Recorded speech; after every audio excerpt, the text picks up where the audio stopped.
واختار موسیٰ سے شروع کریں۔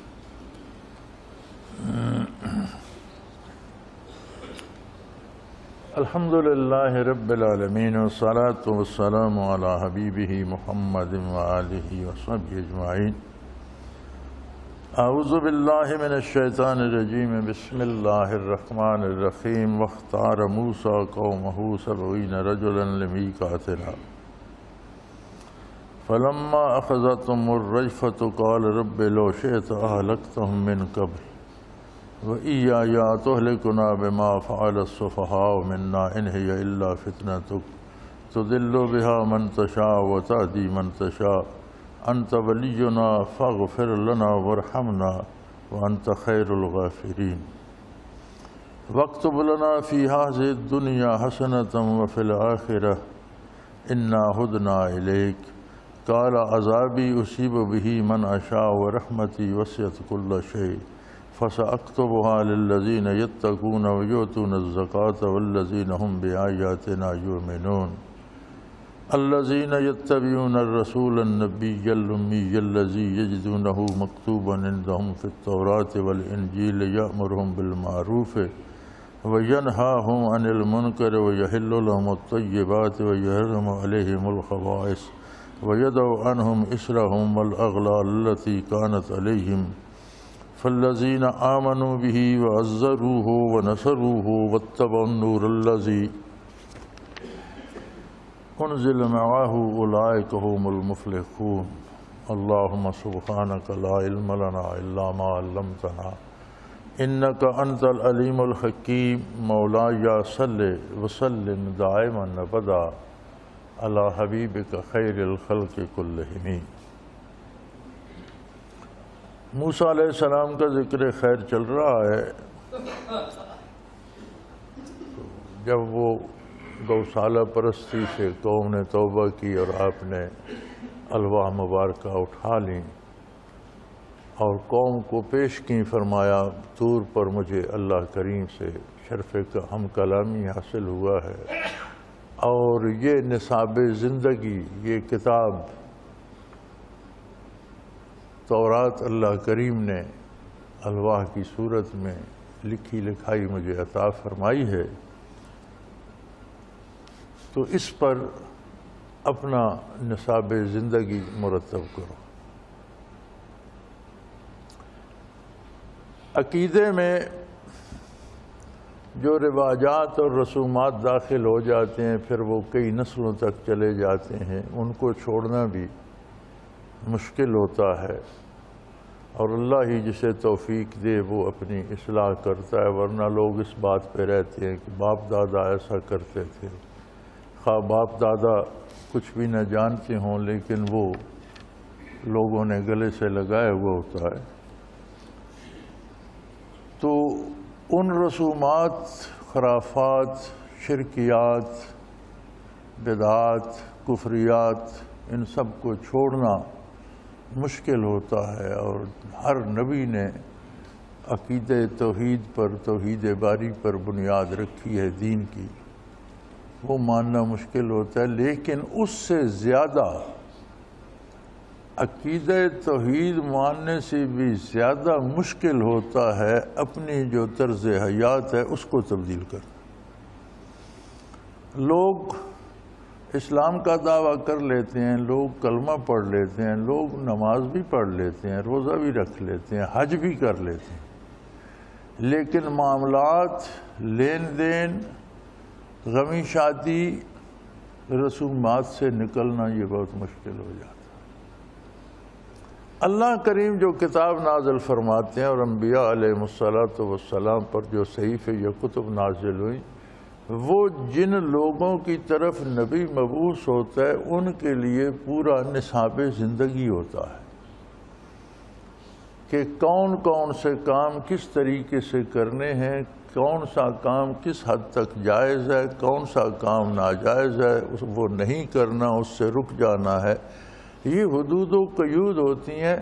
اصل ایمان ہے کہ اس معاملے میں اپنے نصاب زندگی میں اللہ کے نبی اور رسول کی پیروی کی جائے۔ تو یوں تو وہ سارے موسیٰ علیہ السلام کو نبی اور اللہ کی توحید کے قائل ہو چکے تھے، لیکن جب موسیٰ علیہ السلام نے تورات پیش فرمائی تو کہنے لگے کمال ہے یار، اتنے عرصے سے کئی نسلوں سے ہمارا طریقہ کار لین دین کا آ رہا ہے، ہم پیسے دیتے ہیں تو اس پر منافع لیتے ہیں، آپ اسے سود کہہ رہے ہیں اور منع کر رہے ہیں، تو ہم پیسے کسی کو کیوں دیں؟ اور اس طرح کے جو معاملات ہیں، جس طرح اب ہم لوگوں نے سود کا نام منافع رکھ لیا ہے اور کھائے جا رہے ہیں، اور سارا دن ٹی وی چینل اس کی تشہیر کرتے ہیں کہ وہاں سے 8% ملتا ہے، وہاں سے 9% ملتا ہے، ہر مہینے ملتا ہے، ہر دوسرے مہینے ملتا ہے۔ سود کی ترویج پہ کوئی پابندی نہیں، دھڑا دھڑ باتیں اشتہار ہوتے ہیں۔ تو انہوں نے کہا کہ یار یہ تو بڑی مصیبت ہے، اور ہمیں کیا پتہ کہ آپ کو اللہ نے یہ باتیں بتائیں، اب ہمارے پاس اس بات کا کیا ثبوت ہے کہ آپ 40 دن پہاڑ پر بیٹھے رہے اور واپس آئے اور کہتے ہیں اللہ نے یہ باتیں مجھے لکھ کے دے دیں؟ تو ہم نے تو نہیں آواز سنی، نہ بات سنی، نہ کسی کو آپ سے بات کرتے سنا، تو ہمیں کیسے یقین آ جائے؟ موسیٰ علیہ السلام نے ان کی چونکہ مختلف قبائل، آگے قبائل کی شاخیں، جب یہ مصر سے نکلے تو 6-7 لاکھ ان کی تعداد تھی، پھر ان میں 12 بڑے بڑے قبائل تھے، پھر آگے قبائل کی شاخیں اور چھوٹے چھوٹے قبیلے اور خاندان، تو ساری قوم نے متفق ہو کر 70 آدمی چنے کہ یہ 70 آدمی آپ اپنے ساتھ طور پر لے جائیے اور آپ اللہ سے کلام کیجئے، جب آپ کو آواز آئے تو یہ بھی سنیں اور یہ آ کر تصدیق کریں کہ واقعی اللہ کریم آپ سے ہم کلام ہوئے ہیں اور یہ کتاب اللہ نے آپ کو دی ہے اور اس پر عمل کرنا ہے، تو پھر ہم مان لیں گے۔ بہت مشکل کام تھا۔ کلام الہی اس طرح نہیں سنی جاتی جس طرح ہم دوسری آوازیں سنتے ہیں، بلکہ انسانی سماعت کی ایک فریکوینسی ہے خاص، اس سے نیچے بھی آواز چلی جائے تو انسان کو سنائی نہیں دیتی۔ جانور انسان سے کمتر فریکوینسی سے سن لیتے ہیں۔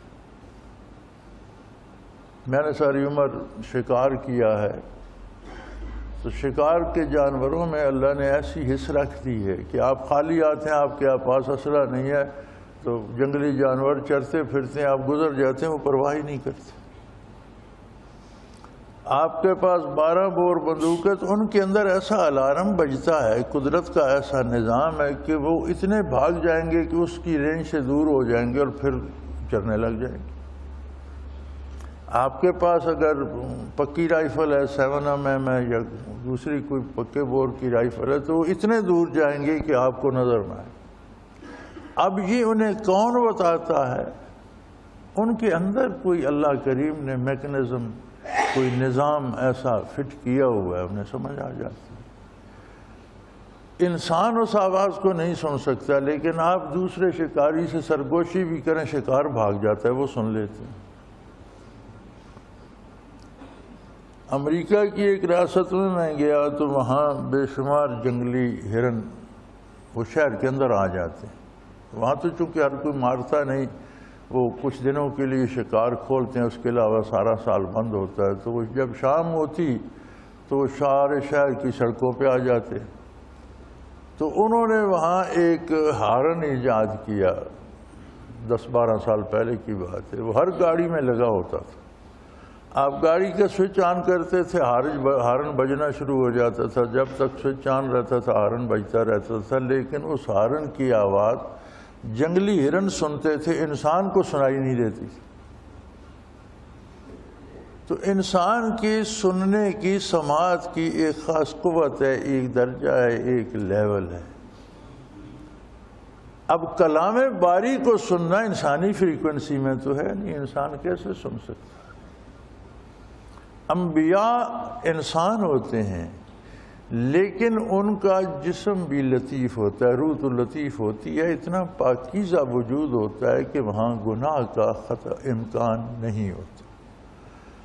اب نبی کو تو اللہ نے یہ استعداد دے دی کہ وہ اللہ کا کلام سنیں، غیر نبی کیسے سنیں؟ یہ معجزہ تھا موسیٰ علیہ السلام کا کہ انہوں نے ان 70 آدمیوں کو بھی کلام باری سنوا دیا۔ جس طرح حضور اکرم صلی اللہ علیہ وسلم کا معجزہ بیان کیا جاتا ہے کہ ابی جہل کے ہاتھ میں کچھ کنکریاں تھیں، پتھر تھے، تو اس نے کہا کہ اگر آپ نبی ہیں تو بتائیے میری مٹھی میں کیا ہے؟ تو آپ صلی اللہ علیہ وسلم نے فرمایا کہ میں بتاؤں مٹھی میں کیا ہے یا جو مٹھی میں بتائے وہ بتا دے میں کون ہوں؟ اب اسے بڑا معجزہ بیان کیا جاتا اور ہے بھی الحمدللہ کہ پتھروں نے کلمہ پڑھا۔ مولوی رومی رحمۃ اللہ علیہ نے اسے منظوم کیا ہے، لا الہ گفت الا اللہ گفت، جوہر احمد رسول اللہ صفت۔ لیکن علماء حق جب اس پہ بحث کرتے ہیں تو وہ فرماتے ہیں معجزہ یہ نہیں ہے کہ پتھروں نے کلمہ پڑھا، پتھر، درخت، دریا، پانی، ہوا، چرند پرند، جمادات بھی ساری، ام من شیء الا یسبح بحمدہ، کوئی ایسی چیز نہیں ہے جو اللہ کی تسبیح نہ کرتی ہو۔ پتھر تو ہمہ وقت ذکر الہی کرتے ہیں، درخت کرتے ہیں، جمادات کرتی ہے۔ حضور صلی اللہ علیہ وسلم کا معجزہ یہ ہے کہ ابو جہل جیسے سخت دل اور قساوت قلبی کے حامل شخص کو پتھروں کی آواز سنوا دی۔ پتھر تو ہمہ وقت اللہ اللہ کرتے ہیں، کوئی کائنات میں ایسی چیز نہیں ہے جو اللہ کا نام لینا چھوڑ دے اور پھر وہ باقی رہے، فنا ہو جاتی ہے۔ پہاڑ ذکر چھوڑ دے ریزہ ریزہ ہو جاتا ہے، دریا چھوڑ دے خشک ہو جاتا ہے، درخت چھوڑ دے سوکھ جاتا ہے، زمین چھوڑ دے شک ہو جاتی ہے، کوئی چیز باقی نہیں رہے۔ ام من شیء الا یسبح بحمدہ، جو چیز باقی ہے اس کا مطلب ہے وہ اللہ کا ذکر کرتی ہے۔ تو علماء فرماتے ہیں پتھر تو ویسے بھی ذکر کر رہے تھے، لیکن وہ ذکر مسلمان کو بھی سنائی نہیں دیتا، سارے ولی اللہ کو بھی، کسی کو اللہ سنوا دے تو اولیاء اللہ کو بھی سنائی نہیں دیتا۔ تو ابو جہل جیسے کافر اور سیاہ دل والے آدمی کو نبی کریم صلی اللہ علیہ وسلم نے فرمایا کہ تجھے سنوا دوں، اور سنوا دیا۔ فرماتے ہیں اصل معجزہ یہ ہے کہ ایسے شقی القلب کو پتھروں کا ذکر کرنا سنوا دیا۔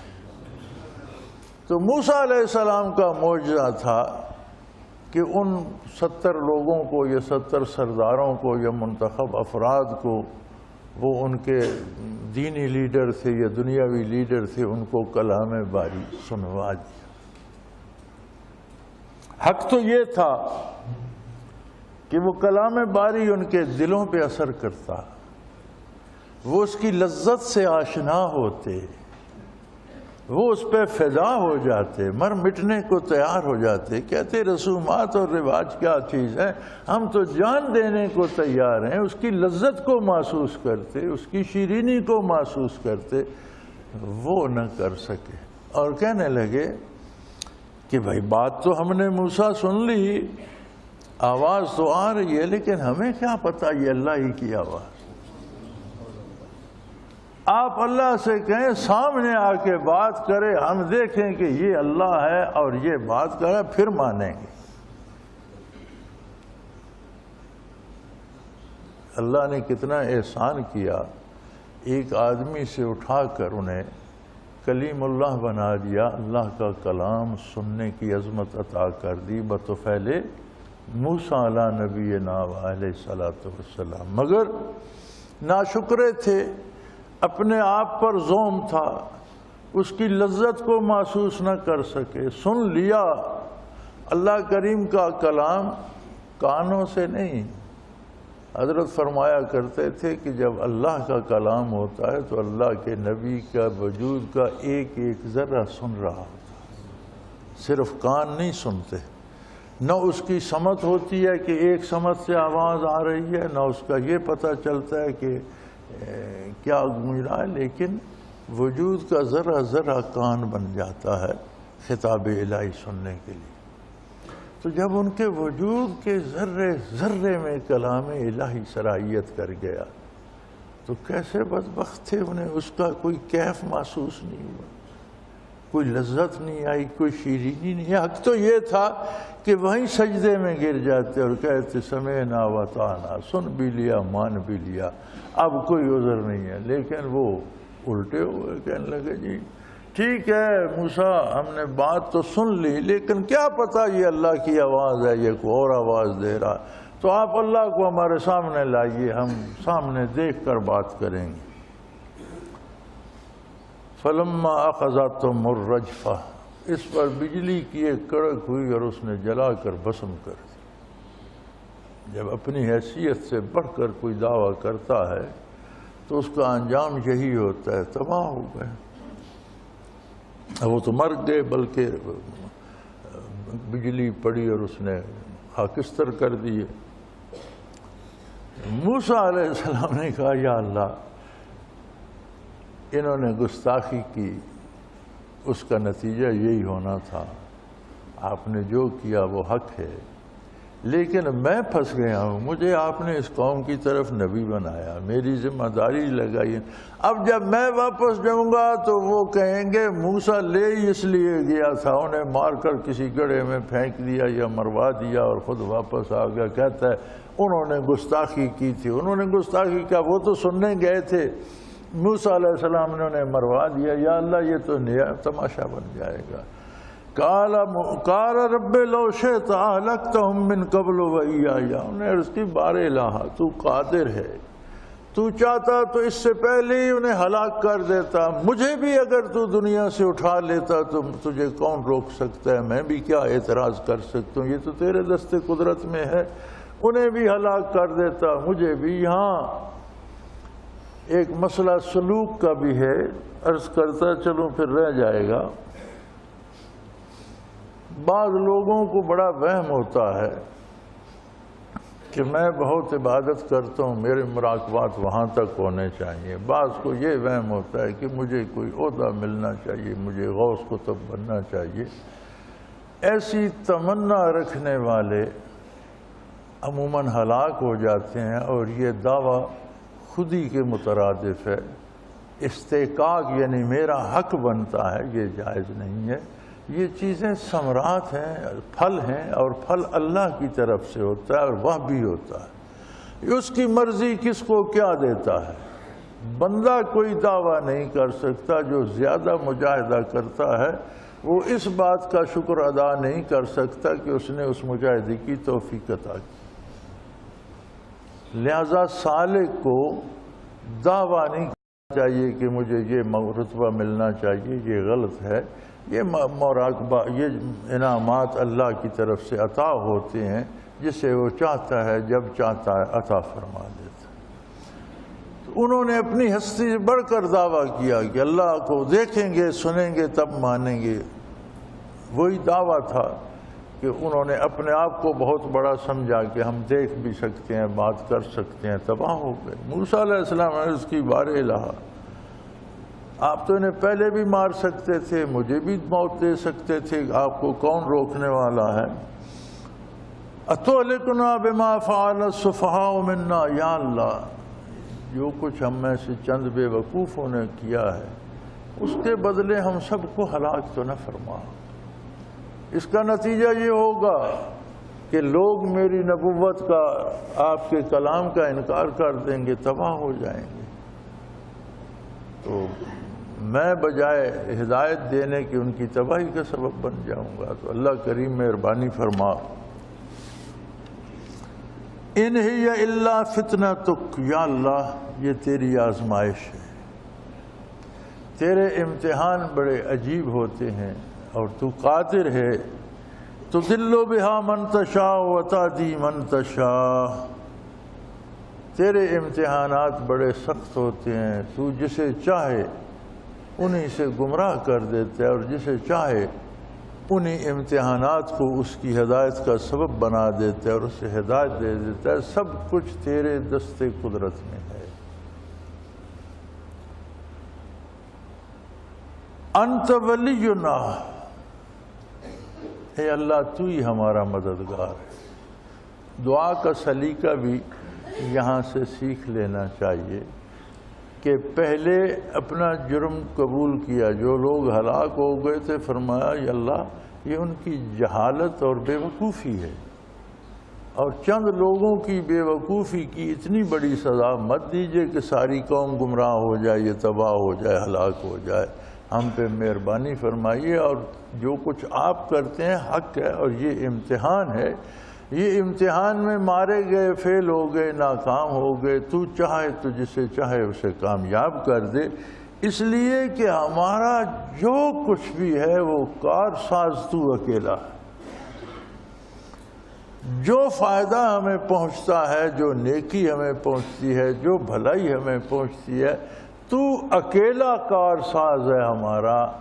ظاہری مادی رزق سے لے کر ایمان اور توفیق عمل تک سب کچھ تو ہی عطا فرماتا ہے۔ فاغفر لنا، سو ہمیں معاف کر دے، ہم پر مغفرت نازل، ہمیں بخش دے۔ تو عطا کرتا ہے، ہم خطا کرتے ہیں، تو دیتا ہے، ہم شکر ادا نہیں کر سکتے، ہم سے کوتاہیاں سرزد ہوتی ہیں، اے اللہ ہمیں بخش دے۔ اور سب کو ساتھ رکھا، وغفر لنا، ان کو چھوڑا نہیں، یہ نہیں فرمایا مجھ اکیلے کو، سب کو بخش دے۔ ورحمنا، کیسے بخشے گا جب ان کے اعمال تو بخشش کے لائق نہیں، فرمایا ان پر رحم فرما، تیرے کرم کی تو کوئی حد نہیں ہے، ان میں اہلیت نہیں ہے، ان میں استعداد نہیں ہے، یہ جاہل ہیں، نالائق ہیں، انہوں نے خود اپنے ساتھ زیادتی کی، لیکن تیرے کرم کی تو کوئی حد نہیں ہے، کرم فرما دے۔ وَأَنْتَ خَيْرُ الْغَافِرِينَ، اور تو ہی ایک ہستی ہے جو سب سے بہتر معاف کرنے والا ہے۔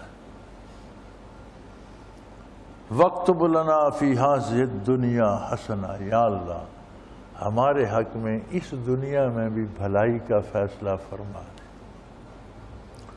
ہمارے ہاں ایک رواج ہو گیا ہے، جو حلال یہ کہتے ہیں کہ دنیا کوئی حیثیت نہیں دنیا کی، اور دنیا کو نہیں لینا چاہیے، اور دنیا یہ ہے اور وہ ہے، لوگوں کو سکھاتے ہیں نہیں لینا چاہیے، خود جمع کرتے رہتے ہیں دکھاوے کے لیے، پھٹے ہوئے کپڑے پہن لے۔ ایک حضرت ہوتے تھے، وہ اچھے بھلے نئے کپڑوں پر پیبند لگائے ہوئے ہوتے تھے لوگوں کو دکھانے کے لیے۔ یہ دنیا بھی اللہ کی تخلیق ہے، اور اس میں بھی حسن اور نیکی ہے۔ اللہ سے یہ دعا کی جائے کہ اللہ ہمیں یہ دنیا بھی خوبصورت کر کے، یعنی حلال جائز تیری رضا کے لیے اور تیرے راہ میں خرچ کرنے کے لیے اور نیکی پر قائم رہنے کے لیے ہمیں جائز اور حلال دنیا عطا فرما۔ وَاكْتُبْ لَنَا فِي هَذِهِ الدُّنْيَا حَسَنَةً، اس دنیا میں بھی ہمارے لیے حسنہ، نیکی لکھ دے، کہ دنیا کمانا بھی عبادت بن جائے جب وہ شریعت کے مطابق ہو اور حضور اکرم صلی اللہ علیہ وسلم کے دیے ہوئے نظام حیات کے مطابق ہو، تو ہر کام دنیا کا بھی دین بن جاتا ہے۔ دین کیا ہے؟ اللہ اللہ کے رسول کی اطاعت۔ تو دنیا کا کام بھی جب اللہ اللہ کے رسول کی اطاعت میں کیا جائے تو وہ دین بن جاتا ہے۔ اسی لیے حضور کا ارشاد ہے کہ مومن کی دنیا بھی دین ہے اور کافر کا دین بھی دنیا ہے۔ یعنی کافروں نے جو رسومات بنا رکھی ہیں، تو ہر رسم کا اصل یہ ہے کہ یہ کرو گے تو دنیا کی یہ چیز مل جائے گی، یہ کام کرو گے تو اولاد مل جائے گی، یہ کام کو اس بت کو پوجو گے تو پیسہ۔ کافر کا دین بھی دنیا ہے، جبکہ مومن کی دنیا بھی دین ہے۔ وَفِي الْآخِرَةِ، اور صرف اس دنیا میں نہیں، یا اللہ خالی اس دنیا کی بھلائی سے کیا ہوگا، آخرت میں بھی ہمارے لیے بھلائی لکھ دے، اس دنیا میں بھی ہمارے لیے بہتری لکھ دے، آخرت میں بھی ہمارے لیے بھلائی لکھ دے۔ اِنَّا هُدْنَا إِلَيْكَ، اے اللہ ہم پورے خلوص سے تیری بارگاہ اور تیری ذات کی طرف رجوع کرتے ہیں۔ کسی سے ہمیں کوئی امید نہیں، نہ دنیا کی بھلائی کی نہ آخرت کی بھلائی کی، ہم کلی طور پر اپنے آپ کو تیرے سپرد کرتے ہیں۔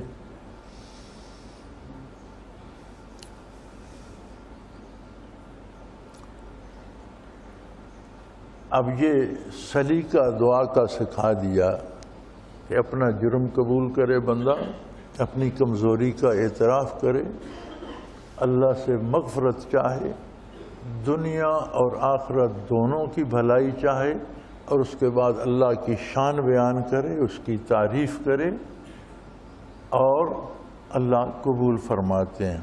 اب اس کا جواب آیا، قال عذابی یصیب بہ من اشاء ورحمتی وسعت کل شیء۔ فرمایا میرے نبی، میں جسے چاہوں عذاب کروں، کوئی مجھے روکنے والا نہیں۔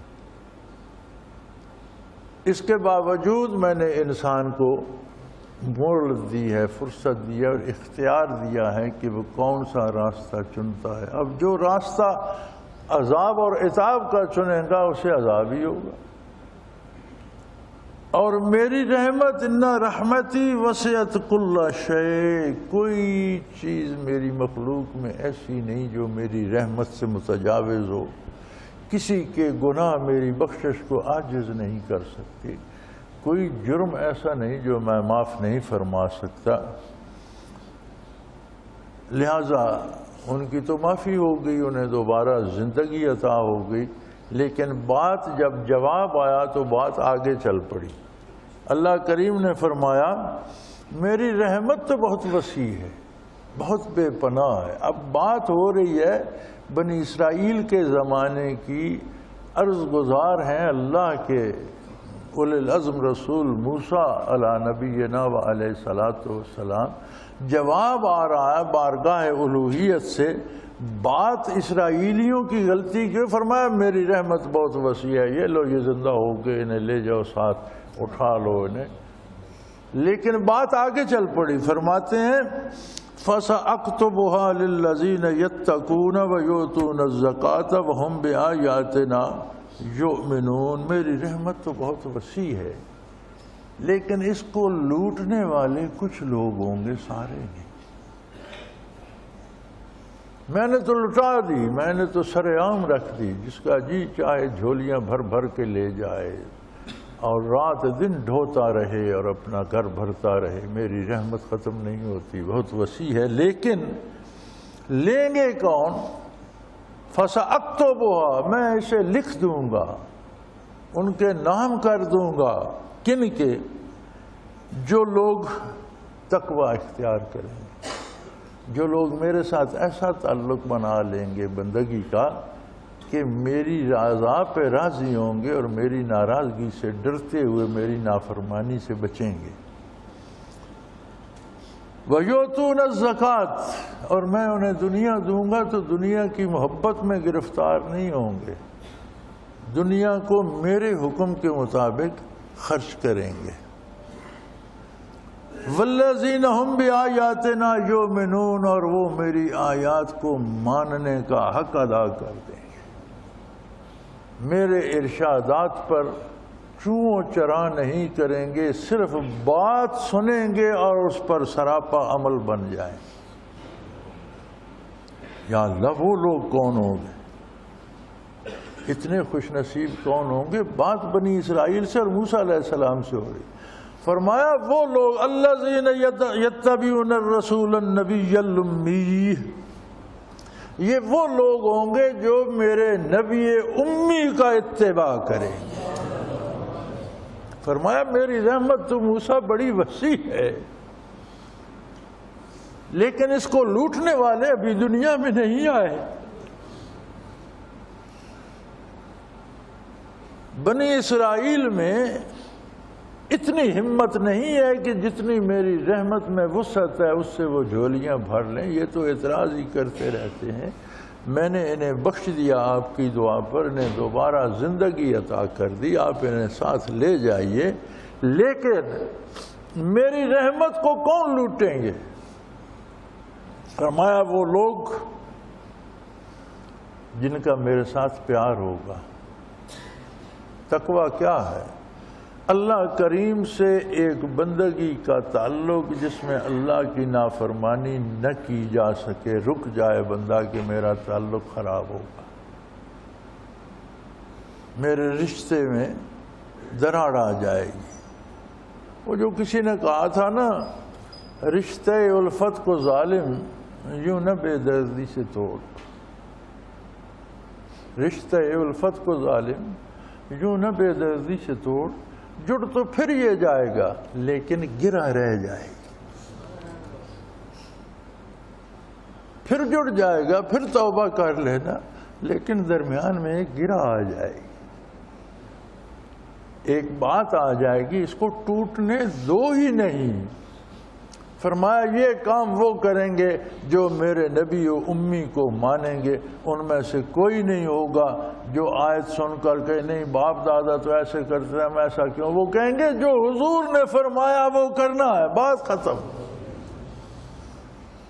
فرمایا یہ بنی اسرائیل تو اعتراض کر رہے ہیں نا ہر بات پر، ایسے لوگ بھی چشم فلک دیکھے گی، یار حد ہو گئی۔ صدیوں بعد حضور مبعوث ہوئے صلی اللہ علیہ وسلم، کئی صدیوں بعد، 500 سال کا عرصہ تو عیسیٰ علیہ السلام اور حضور علیہ السلام کے درمیان ہے، اب عیسیٰ علیہ السلام اور موسیٰ علیہ السلام کے درمیان کتنا وقفہ ہے۔ اس وقت اللہ کریم آپ کے متبعین کی تعریف موسیٰ علیہ السلام کو سنا رہے ہیں، اور آج کے لوگ صحابہ کرام پہ اعتراض کرتے ہیں۔ کیسی عجیب بات ہے، وہ دنیا میں نہیں آئے، ان کا وجود نہیں تھا، ان کے آباء و اجداد نہیں تھے، ان کے اجزاء کہیں خاک میں پڑے تھے، روحیں اللہ کے پاس تھیں۔ اللہ اس وقت اپنے اولي العزم رسول کو بتا رہا ہے کہ یار میری رحمت تو میرے نبی بہت وسیع ہے، لیکن ہر ایک کے بس میں جھولیاں بھرنا نہیں، ہر ایک میں یہ استعداد نہیں ہے، ہر ایک کلی طور پر میرے سامنے سرنڈر کرتا نہیں ہے۔ کوئی کہتا ہے ہمارا رواج یہ تھا، کوئی کہتا ہے میرے خاندان کی یہ بات ہے، کوئی کہتا ہے میرے باپ دادا کی بات ہے۔ ایسے لوگ بھی چشم فلک دیکھے گی جو صرف میرے نبی کے لب مبارک ہلیں گے وہ سراپا عمل بن جائیں گے، جان دینی پڑے گی دے دیں گے، اف نہیں کریں گے، وہ ہوں گے میرے نبی امی کو ماننے والے، میرے نبی کے صحابہ۔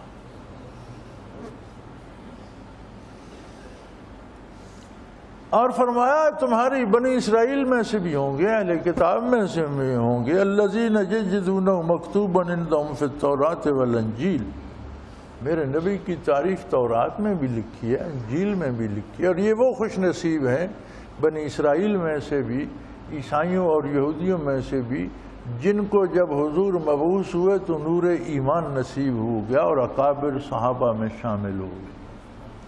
فرمایا کچھ لوگ ان میں سے بھی اس سعادت کو پائیں گے، لیکن یہ لوٹیں گے وہ لوگ جو میرے نبی کی اطاعت کریں گے۔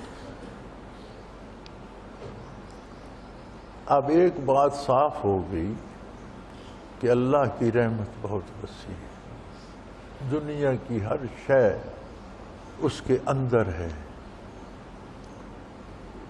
ہم کیا کرتے ہیں؟ ہم کہتے ہیں اللہ معاف کرنے والا ہے، یار چھوڑو، کوئی نمازیوں کوئی بخشے گا، کیا کرنا ہے نماز پڑھ کے۔ یعنی خزانہ بہت بڑا ہے، ہم نے اس سے وصول کر کے کیا کرنا ہے، خود چل کر ہمارے گھر پہنچ جائے گا۔ کبھی ایسا ممکن ہوا؟ دنیا میں تو ہم یہ کام اپلائی نہیں کرتے، صرف دین میں کرتے ہیں۔ اور پھر ماننے والے تو وہ لوگ تھے جنہوں نے جانیں دیں، گھر دیے، مال دیے، اولاد قربان کر دی۔ ہم تو اب یہ سارے کلمہ گو سود کھا رہے ہیں، اور سود کھانا اللہ رسول کے ساتھ اعلان جنگ ہے۔ اس کا نام منافع رکھ لیا، کتے کا نام دمبا رکھ لو، کھاتے رہو، کیا وہ حلال ہو جائے گا؟ سود کا نام منافع رکھ لو، کھانے سے حلال ہو جائے گا؟ سود کھاتے ہیں تو پھر برائی میں ملوث ہوتے ہیں، دل سیاہ ہو جاتے ہیں، نیکی کی توفیق سلب ہو جاتی ہے۔ پھر کہتے ہیں جی کیا کریں، نماز کو جی نہیں چاہتا۔ میرے پاس اگلے دن ایک آدمی آیا، بڑی مشکل میں تھا، اٹھنے بیٹھنے میں تکلیف ہو رہی تھی، کمزور تھا۔ تو میں نے کہا کیا ہو گیا تمہیں؟ کہنے لگا مجھ سے بڑی غلطی ہوئی۔ میں نے پتہ نہیں کیا کر لیا، کوئی وزن اٹھا لیا یا کیا کیا، کیا غلطی کی ملک صاحب آپ نے؟ کہنے لگا میں 5-6 دن نماز پڑھتا رہا۔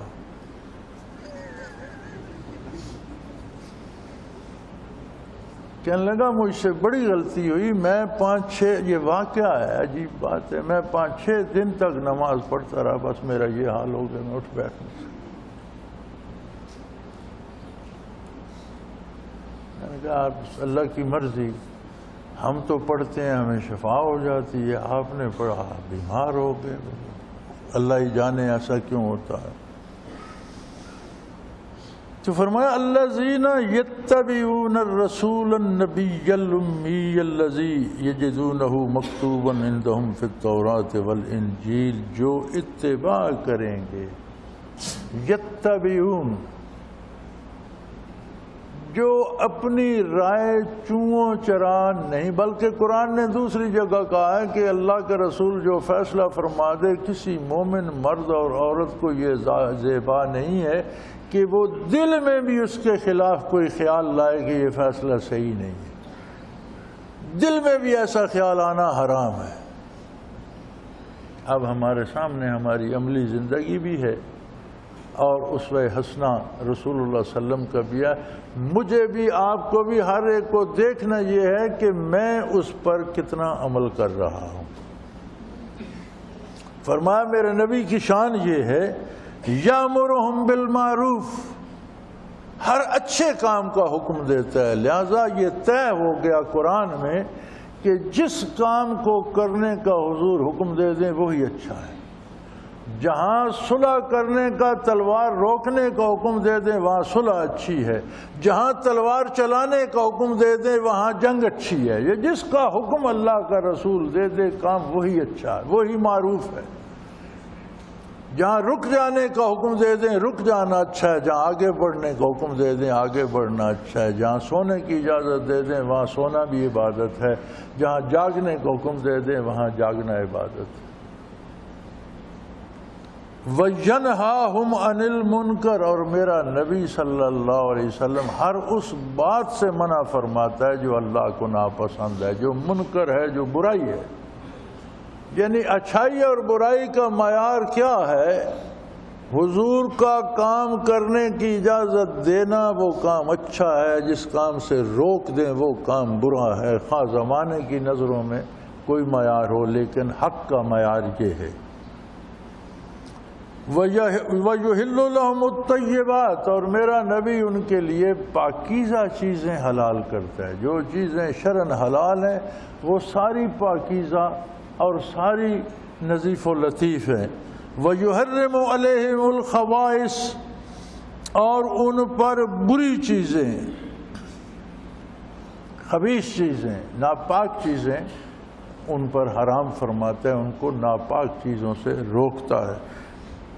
وَيَدَعُ عَنْهُمْ إِسْرَهُمْ، اور ان پر جو بوجھ لدے ہوئے ہیں وہ اتارتا ہے۔ بوجھ کیا ہے؟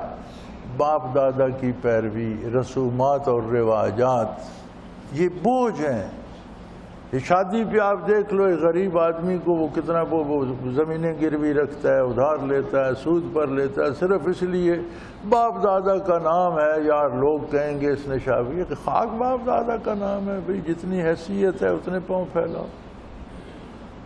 یہ بوجھ میرا نبی اتار دیتا ہے، اور جو توق ان کے گلے میں تھے وہ کاٹ دیتا ہے۔ وَالْأَغْلَالَ الَّتِي كَانَتْ عَلَيْهِمْ، اب فرمایا خوش نصیب کون ہے موسیٰ؟ خوش نصیب وہ ہیں فَالَّذِينَ آمَنُوا بِهِ، جن لوگوں نے میرے نبی کے ساتھ ایمان قبول کیا، میرے نبی کی ہر بات کو جزو ایمان بنایا اور اپنے عمل کو اس کے مطابق ڈھال لیا۔ وَأَزَرُوهُ وَنَصَرُوهُ، میرے نبی کی حمایت کرتے ہیں، جو نبی کے دوست ہیں وہ ان کو دوست سمجھتے ہیں، جو نبی کے دشمن ہیں وہ ان کو بھی دشمن سمجھتے ہیں، میرے نبی کے ساتھ کھڑے ہوتے ہیں، جو میرے نبی کا دوست ہے وہ انہیں دوست سمجھتے ہیں۔ ان کی عملی زندگی ایسی ہوتی ہے کہ جو رسول اللہ کے دشمن ہیں وہ خود انہیں اپنا دشمن سمجھتے ہیں۔ وَنَصَرُوهُ، اور میرے نبی کی مدد کرتے ہیں۔ کیا مدد کرتے ہیں؟ مدد کرتے ہیں، اپنے نفس کو مسخر کرتے ہیں نبی کے اتباع، دوسروں تک میرے نبی کا پیغام پہنچاتے ہیں اور دنیا میں میرے نبی کے لائے ہوئے نظام کو رائج کرتے ہیں۔ وَاتَّبَعُوا النُّورَ الَّذِي أُنزِلَ مَعَهُ، اور اس نور کا اتباع کرتے ہیں جو میرے نبی کے ساتھ نازل ہوا، وہ نور ہے اللہ کا قرآن۔ دنیا ایک تاریک سمندر ہے، تاریکی کا ایک بحر بے کراں ہے، اس میں روشنی ہے اللہ کا قرآن، روشنی کے پیچھے چلتے جاؤ کوئی نقصان نہیں ہوگا، روشنی چھوڑ کے اندھیروں میں بھٹکو گے غرق ہو جاؤ گے، تباہ ہو جاؤ گے۔ تو فرمایا اتباع کرتے ہیں اس نور کا جو میرے نبی کے ساتھ نازل ہوا۔ اولئک ھم المفلحون، یہ لوگ ہیں جو جیت گئے، فلاح پا گئے، کامیاب ہو گئے۔ اس کے علاوہ دنیا کا کوئی شخص کامیاب نہیں۔ اسے حکومت مل گئی تو کیا ہوا، اقتدار مل گیا تو کیا ہوا، دولت جمع ہو گئی تو کیا ہوا، دولت، اقتدار، حکومت سب کچھ چھوڑ کر خاک کی خوراک بن جائے گا۔ لیکن جس نے میرے نبی کا اتباع کیا، قرآن کا نور اس کی قبر کو بھی روشن کرے گا، برزخ کو بھی روشن کرے گا، میدان حشر میں بھی اس کے آگے ہوگا، پل صراط پر بھی اس کے ساتھ ہوگا اور جنت میں بھی اس کے ساتھ ہوگا۔ وآخر دعوانا ان الحمد للہ رب العالمین۔